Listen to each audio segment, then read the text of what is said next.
So I just filmed a video for The Conjuring 2.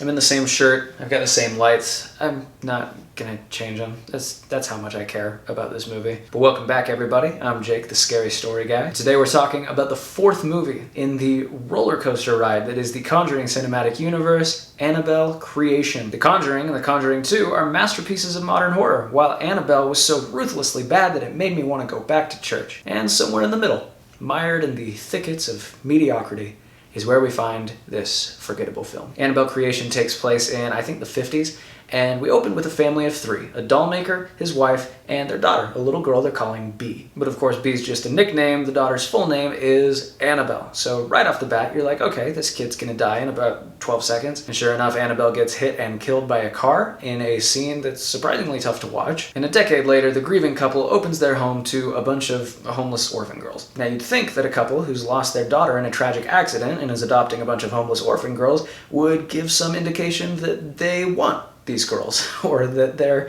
happy to have them around. But that doesn't really happen. The dollmaker dad is sullen to the point where it's funny. Like, it's almost as if he adopted these girls just so that he could have someone around the house to scowl at. And the mom isn't even really around at all. She's basically bedridden and is sort of this mysterious presence for the first half of the film. When you finally do meet her, she's wearing a mask that the costumers must have borrowed from some local high school production of Phantom of the Opera. And you realize, oh, that's the girl that Aragorn should have hooked up with in Lord of the Rings. Which I'm going to go out on a limb here and guess that Miranda Otto does not view the prequel to Annabelle as the highlight of her career. Tough look for our gal. Anyway, she gives us some backstory, which is apparently important to understand, even though I don't really. I'll do my best to explain it. Okay, so when Annabelle died, this couple prayed. Not necessarily to God, just in general, you know, like whoever's out there, help us get our daughter back. Which, if horror movies have taught us anything, don't do that. And they attract a presence that at first they think is their daughter Annabelle. So they give it permission to move into this doll, and who would have guessed that was a bad idea, because now the doll's possessed by a demon and it's causing all sorts of mischief. Long story short, the demon doll possesses one of the orphan girls, who runs away and calls herself Annabelle and gets adopted, starts this new life, and a decade later becomes the murderous cult lady who kicked off the world's shittiest movie. And if you're saying to yourself, but wait, didn't the murderous cult lady in the first movie just so happen to live right next door to the couple that owned the Annabelle doll? Isn't that kind of a remarkable coincidence? Yeah, it is. Still, I guess it was sort of a cool way to lead into the first Annabelle movie. Here's the thing though, it's really, really hard to make an audience care about a movie where you know that everything that happens is just leading up to one of the most soulless films ever made. And that was how I felt watching this. It was fine. I mean, it looked like Citizen Kane compared to the first movie, but the series had just gotten off to such a grim start that I couldn't care less what happened here. I like the kid actors. They've got to carry a lot of the movie. One of them was in the Haunting of Hill House series on Netflix, which is really excellent. But ultimately, I had to go back and look up things online about this movie before I recorded this, just because I couldn't remember it. So I think this movie actually got a better critical response than it deserved, simply by virtue of being better than its predecessor. And so critics came away with their expectation more than met. But if we're just analyzing this as a film alone, without the context of the rest of the series, it's not good. I never felt like I understood this demon or what the demon is capable of.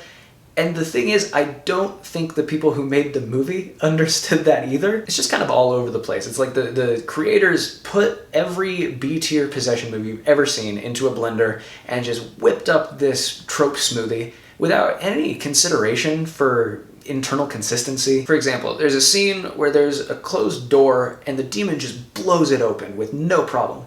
And then just a few minutes later, there's a girl hiding behind a closed door, and the demon's like rattling the knob, like he's having trouble with the door. And it's like, did the demon sprain his wrist off screen or something? Why is this a problem now? Of course, the only real answer is that in that moment, the filmmakers wanted to increase suspense by rattling the door handle, and they didn't really care about anything else. There's also no consistency about whether the demon needs to be in close proximity to the Annabelle doll in order to engage in shenanigans. Sometimes it's like, oh, I'm gonna move the doll to another area of the house for no discernible purpose. Sometimes it's like, is the doll itself moving? But honestly, I can't bring myself to think that hard about it, because I'm convinced there are no real answers here. Occam's razor posits that the simplest explanation is usually the correct one, and here the simplest explanation is lazy filmmaking. Annabelle's razor, which is actually a pretty promising title for the inevitable Annabelle 7 movie, which, God help me, I'll still probably review it. I'm gonna give Annabelle Creation 2 stars out of 5. Stay tuned, guys. Next on on my Conjuring Cinematic Universe series is The Nun, which, okay. But as always, if you'd like to see more horror-themed content like this, please go ahead and subscribe. If you'd like to read my original scary stories, I'll put the link in the description below. Thank you for watching my video, and here's hoping you survive to see the next one.